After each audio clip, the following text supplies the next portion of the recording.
And a pleasant good evening, everybody, and welcome into another edition of the Bears Coaches Show with head coach Matt Eberflus. Jeff Joniak with you until 8 o'clock tonight here on News Radio 105.9 WBBM. We recap Sunday's game at Minnesota. Good evening, Matt. How you feeling? Doing well. How are you? Pretty good, pretty good. Fight to the finish.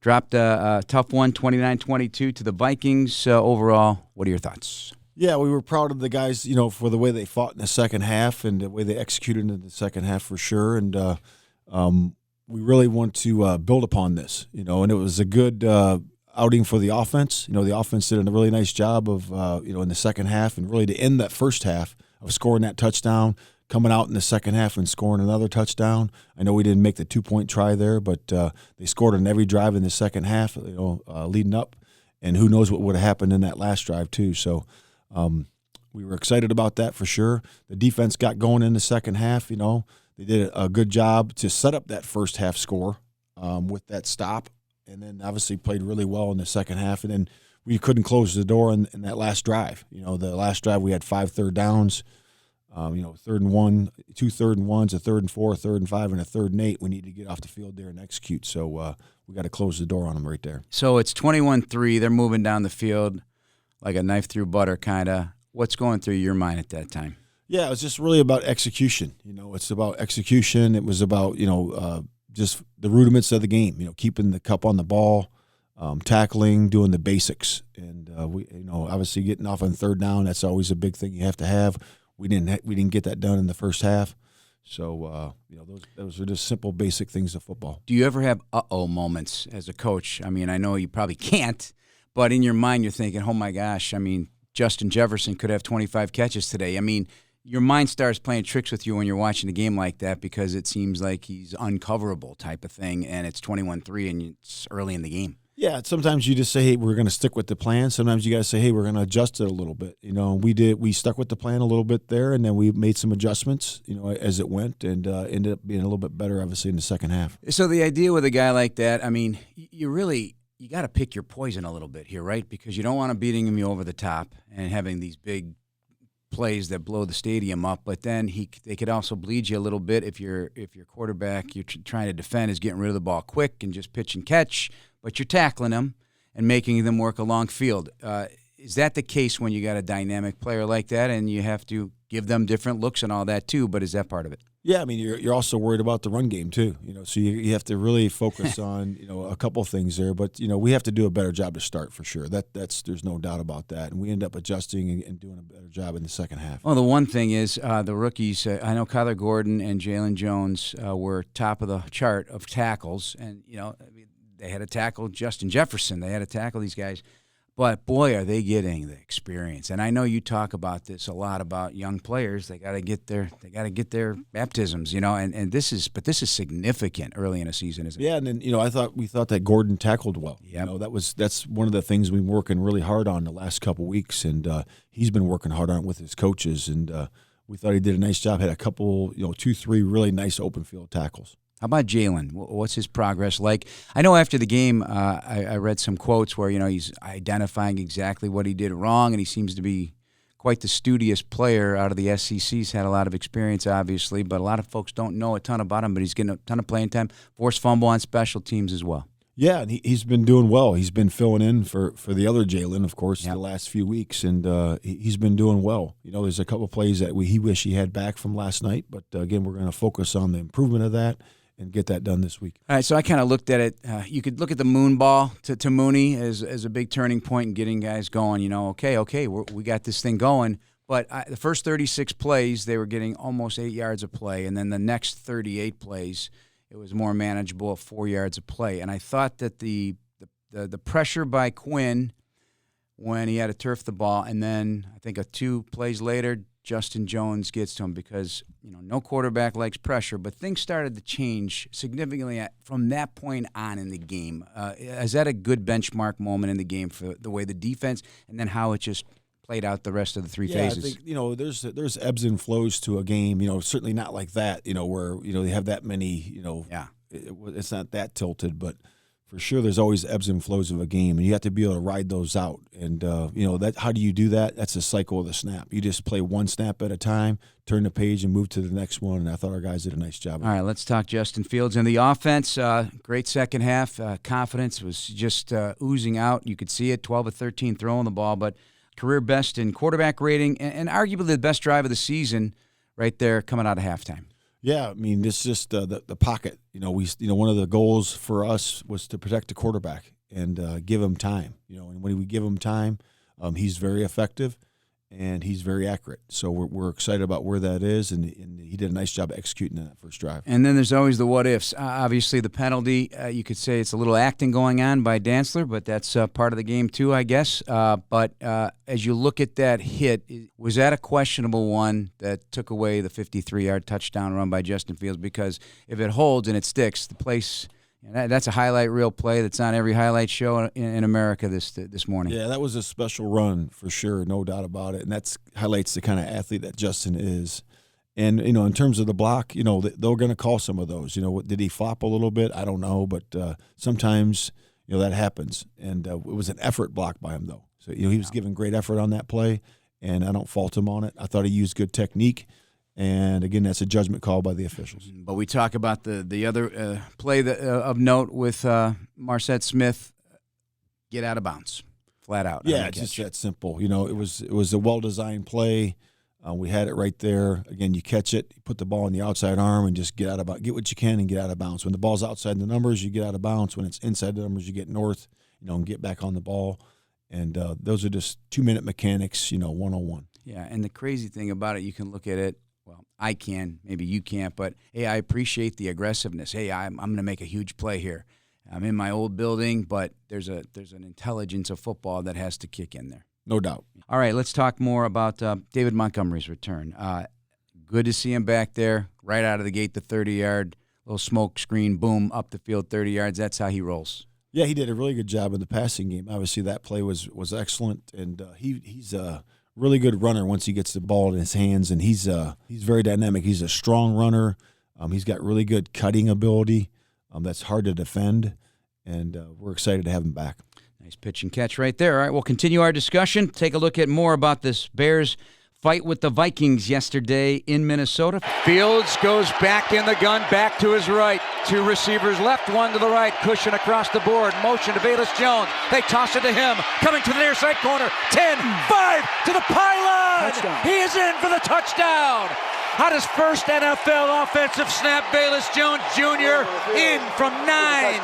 It is 21-16 Minnesota. The Bears are coming back. Just heard Velus Jones' first offensive touch in the National Football League, and it's a touchdown on the fly pitch from Justin Fields. Gets credit for a touchdown pass there. It's a popular play around the league, and he turned on the juice. Some good blocking there. Break that one down for us. Yeah, I think that's, first of all, generally speaking, that's a good scheme. That's when you attack the pylons, the short pylons there, you got to attack the short pylons, the deep pylons in that part of the field, because you're short on the depth of the field. So now you got to attack the width of the field. So that's what that play did. So, pitch right there to Velus. Obviously, a great block by David Montgomery, and obviously utilizing the speed of that player. And he did a nice job getting to the pylon. So when you get that kind of speed at 4.31 coming out of Tennessee, you just want to see more. But the fact of the matter is, I know people are, hey, how come he's not getting a lot of? But he missed a lot of time during training camp, right? Yeah, and we're just getting him back in there. He's getting his return game going for us. He had a couple of nice returns yesterday.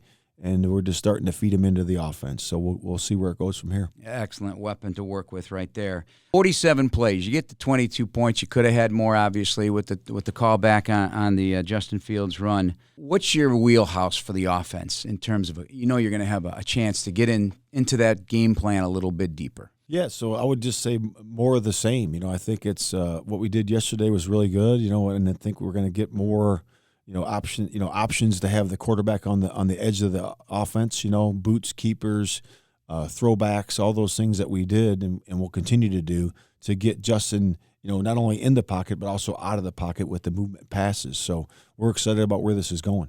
The decision to onside kick, it was applauded by your players. They appreciated the aggressiveness and the belief in them to make a play and be aggressive to try and get this one on the road. Yeah, so we worked on that play all week. You know, we designed it, we worked on it before and after practice, during practice, and it was a thing that we saw by their alignment that we could take advantage of, and we just missed it. And we thought the kick by Cairo was really good.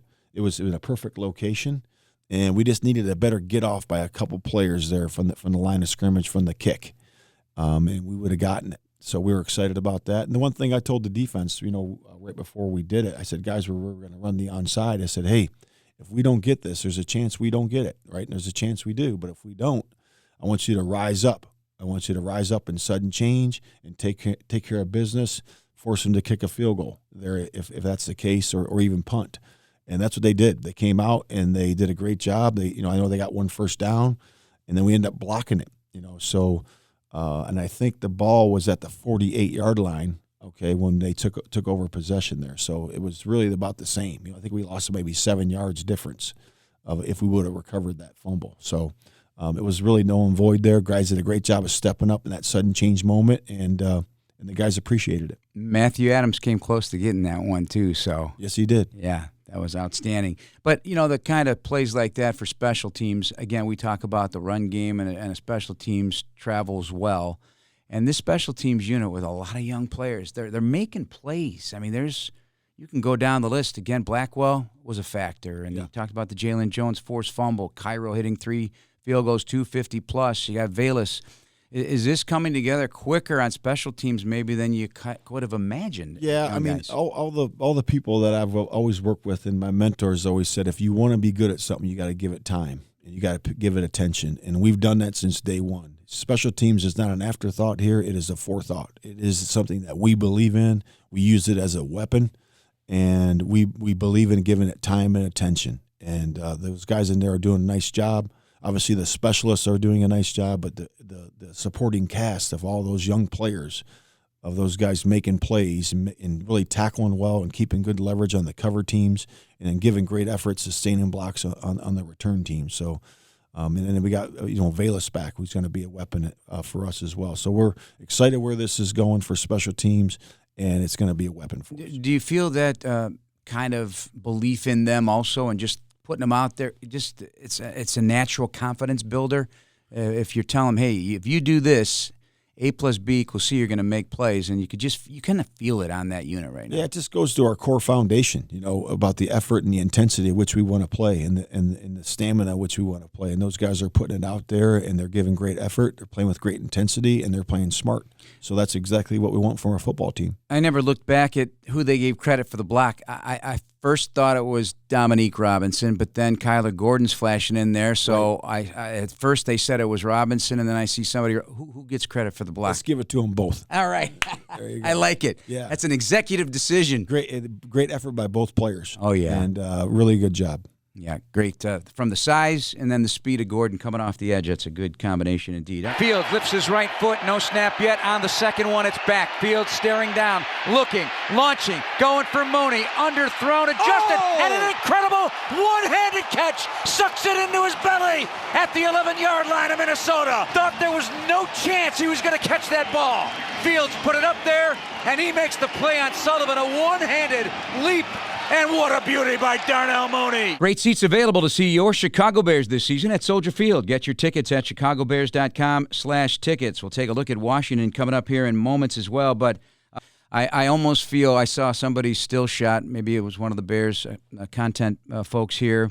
Single shot of him catching that pass with his hand was just amazing, and then to actually see it all happen is just tremendous. A lot has to go into that, obviously, but he gave him a chance.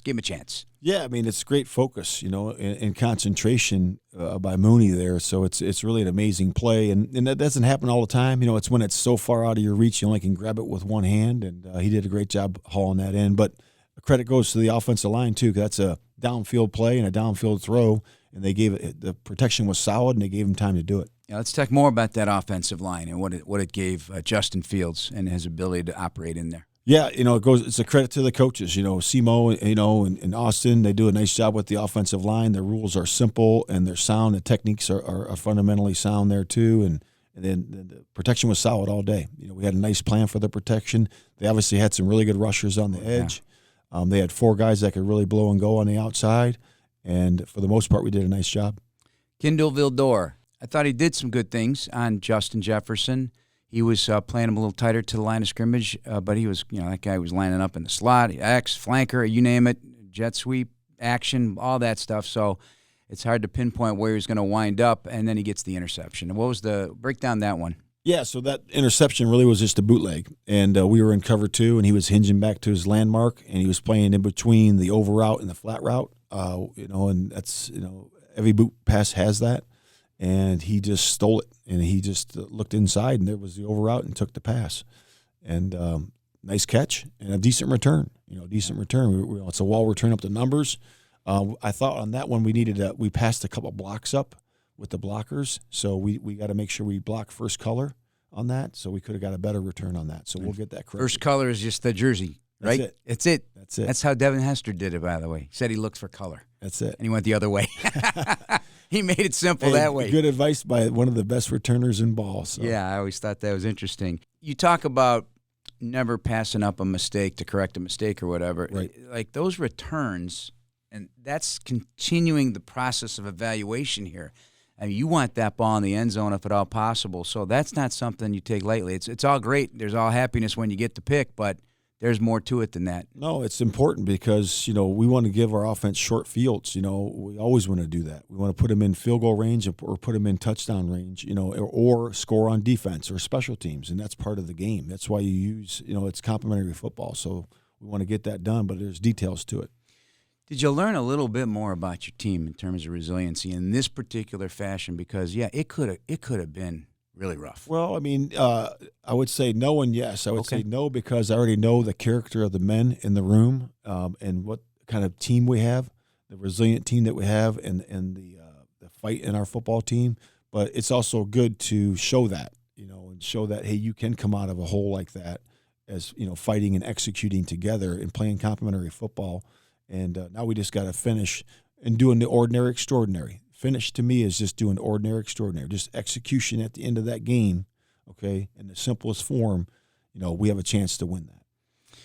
What do you do now with the short week? You're probably not going to spend a ton of time on this one. Yeah, so another walkthrough practice tomorrow, and then the day before the game we'll have a short practice, and then head to the hotel that night, and then we'll have a walkthrough the day of the game at the hotel, and then kick it off at 7:15. Now it's time to look ahead, brought to you by BetRivers, the official sportsbook partner of the Bears. The Bears will turn it around quickly this week, play host to the Washington Commanders Thursday night, one of 3 primetime games for the Bears this season. So the bright lights in the big city will be on, all the attention on the Bears. What do you know in this early stage of prep for Washington? Yeah, they just lost a tight one yesterday. They drove, I think it was a 20-some play drive. They drove down the field and then, ended up throwing an interception. The linebacker made a heck of a play on the goal line there to seal the deal. I did end up watching that game last night. So really it's just about, us going against, a good skill set again on offense. Yeah. Carson Wentz, obviously we know him well. We were with him in Indianapolis. He's been in that, the NFC, was at the Eagles. So good player. He's super strong. He's got a great deep ball, throws the ball well, on movement passes. They got a good host of receivers that we think are really good. They're running backs. They just got one back yesterday, and they got some good skill set there, a couple 1-2 punches there, a good third down back. So we're going to have our hands full with them. We got some things up front that we think we can do.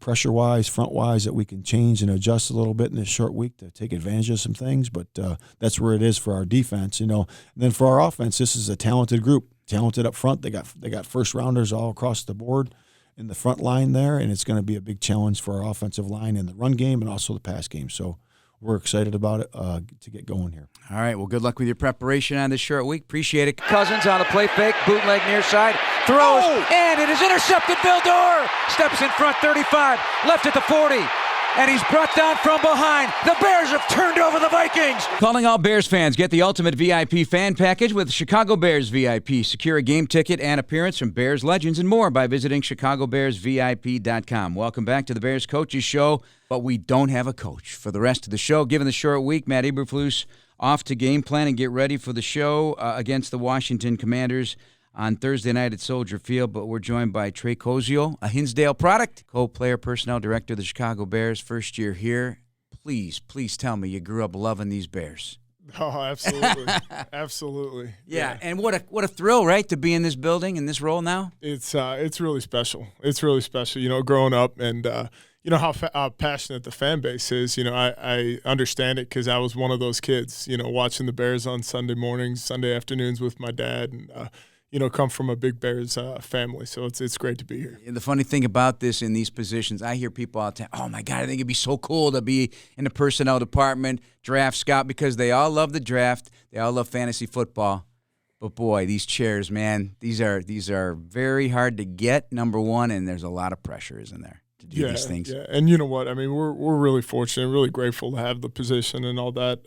But yeah, it's you can like a player, you can do all the work on them, and then you're in the frying pan when it comes to the draft, and that clock starts ticking down, and it says, "Are you sure? Are you sure that all this stuff you said about it's true and all that?" But no, it's a wonderful opportunity, man, and some wonderful people here. So coming into this segment, we just heard Kendall Vildor's interception against the Minnesota Vikings yesterday, and this is a player that had gotten a lot of playing time before you guys got here. This new regime.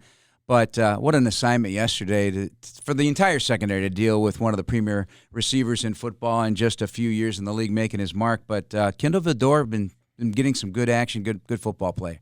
Absolutely. I thought this was his best game of the season for us. And to come up and have a momentum-changing play like that, you could see that's when the offense came out and really rallied, starting at the end of the second half, going into the beginning, or starting at the end of the first half, going into the second half. And then to get a big stop like that with Kendall was absolutely a boost for the momentum for the defense. So kudos to him. He did a wonderful job yesterday. And all the different parts that went well didn't ultimately result in a win, but what'd you learn? I mean, you learned a lot more about this football team on the road at Minnesota, tough place to play, and a hot quarterback, at least for the beginning of the game. Yeah, absolutely. The thing that stood out to me, seeing it live and then just going back and watching the tape this morning is, the coaching staff and the players, just the resilience that they showed. I've been in some of those situations in years past where you turn around and that game gets away from you and you end up losing, 40-10, right? And the fact that those guys battled back, we always talk about in our department, showing us some resiliency, right? So you get down, you get punched in the mouth, you're down 21-3.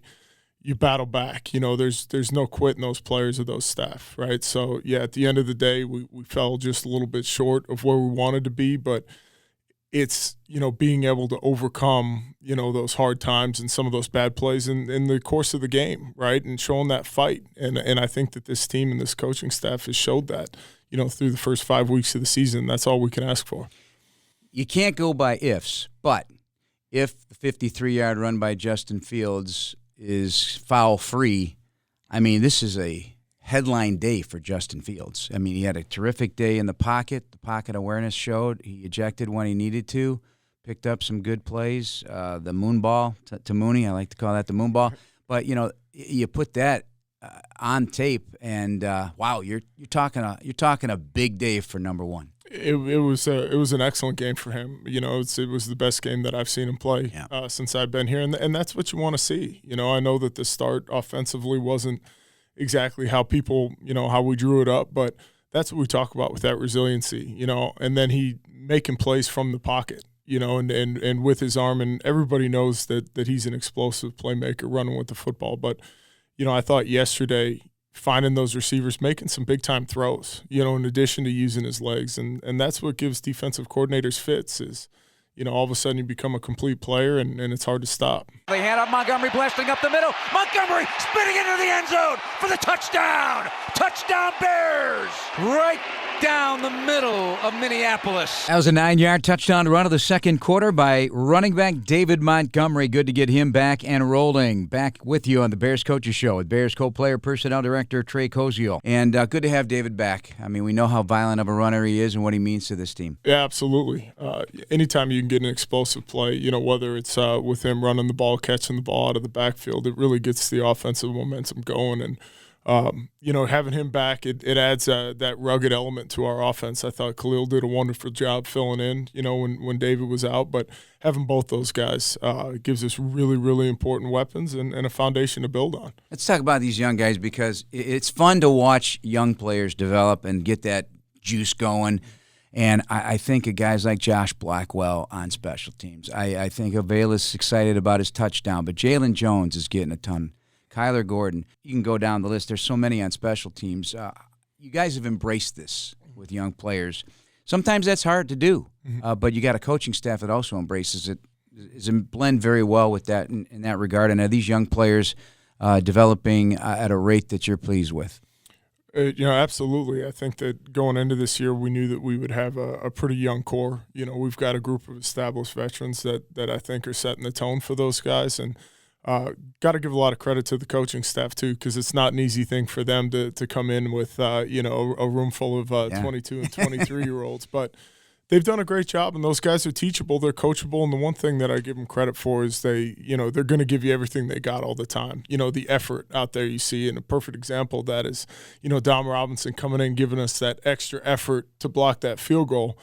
That's huge. Without that play, we're sitting there potentially down 10, on that final drive instead of being down 7. So those young guys are coming along. There's going to be growing pains, and we know that. The coaching staff knows it, but that effort, and especially for a group and a young team to not get down, right, and throw in the towel when things start to get – that's what we're looking for, right? Those kids have fight to them, and they're going to continue to get better, and I got to credit the coaching staff for really working and developing them. Not bad for an ex-quarterback wide receiver, huh?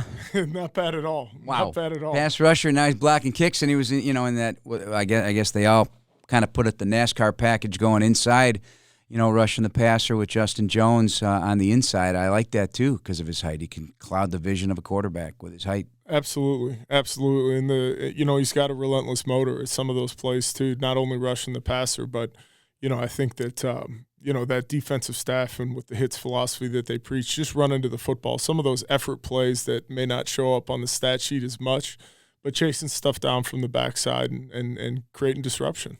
All right, so you're a tight end in college, linebacker, tight end at Hinsdale Central. How did those years shape your knowledge of the game? I know you went to Boston College.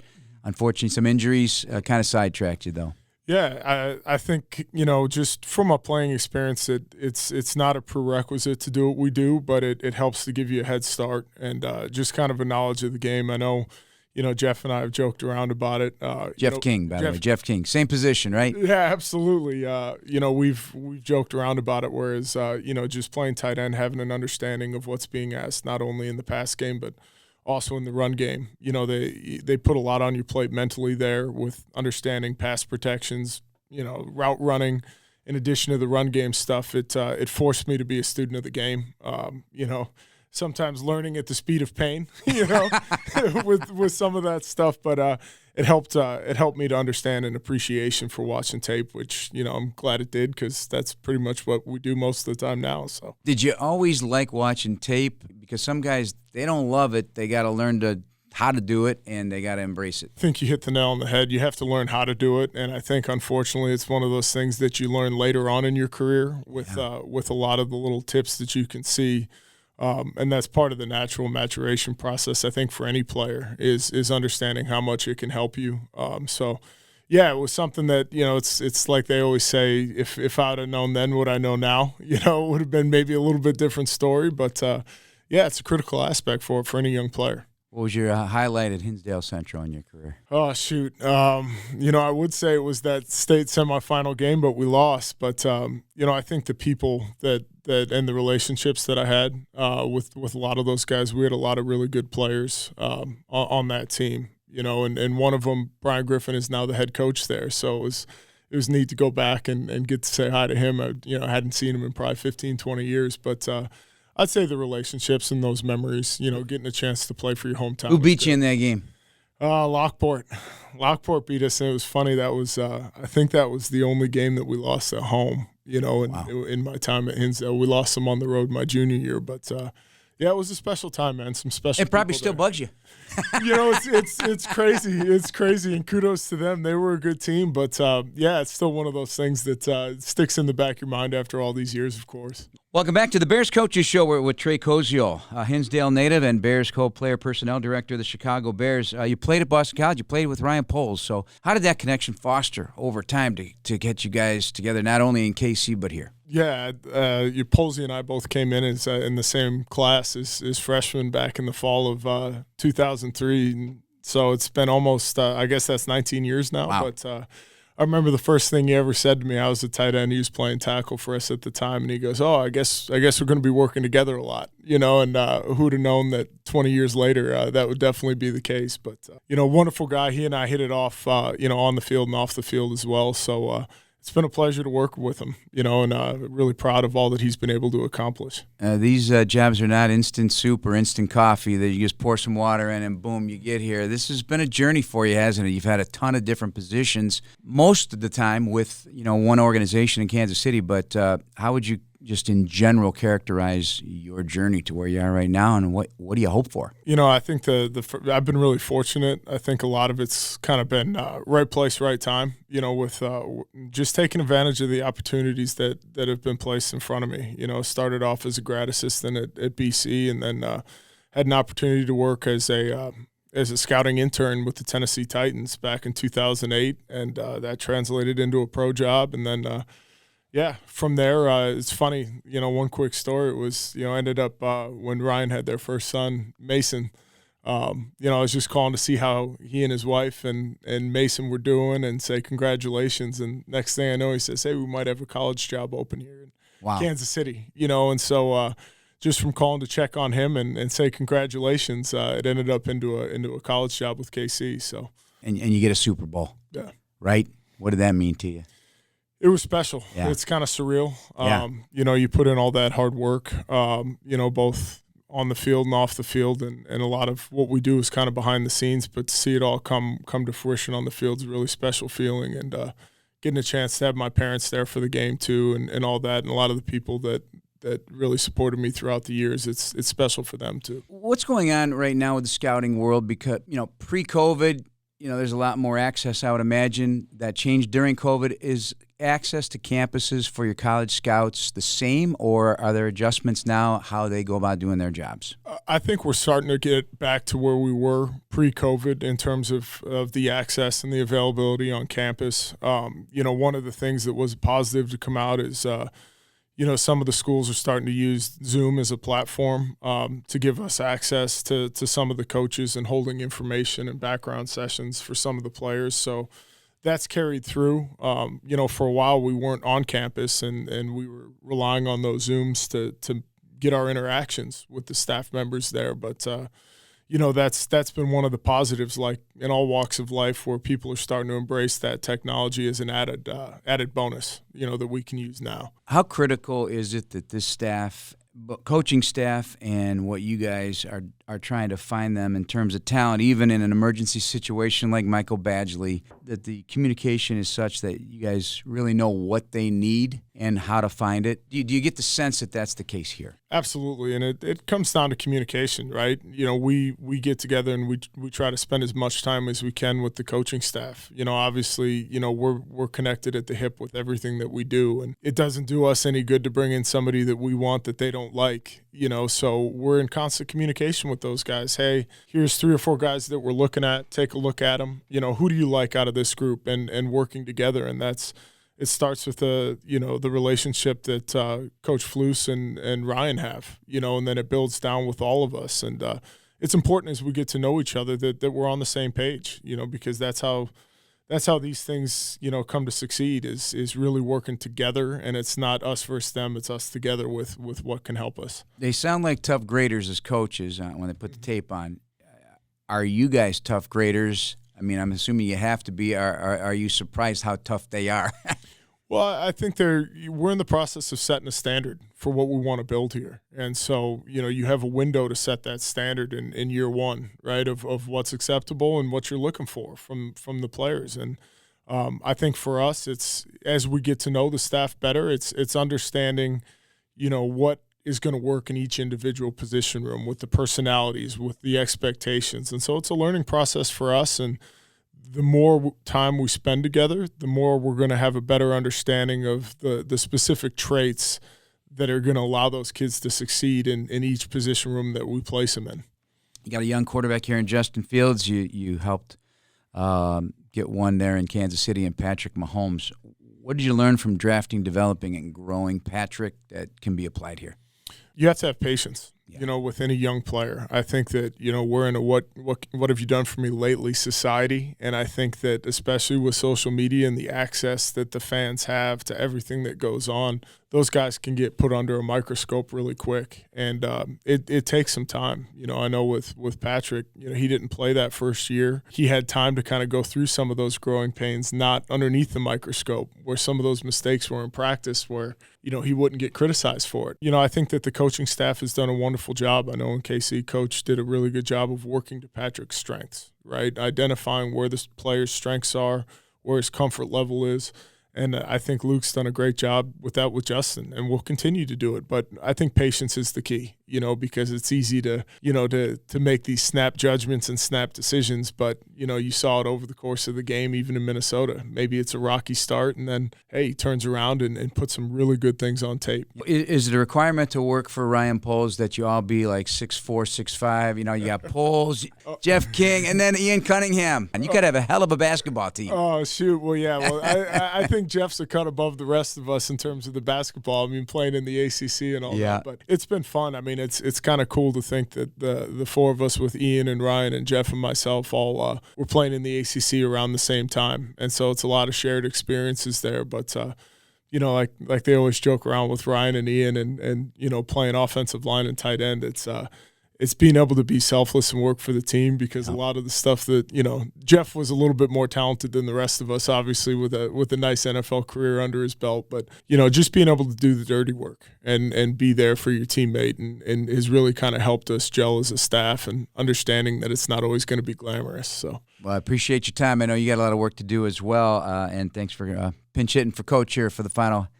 part of the show. Appreciate it. All right. Thanks, Jeff. Trey Koziel, our guest. That's going to wrap us up. I want to thank our producers, Keith Johnson, Andy Gersher, Dan Brilli, and Jordan Tredup, for head coach Matt Eberflus and Bears co-player personnel director Trey Koziel. I'm Jeff Joniak. Week 6 kicking off at Soldier Field. Pregame at 4:20, kickoff at 7:20 against the Washington Commanders. Thanks for listening, everybody. This is News Radio 105.9 WBBM. Good night, everybody.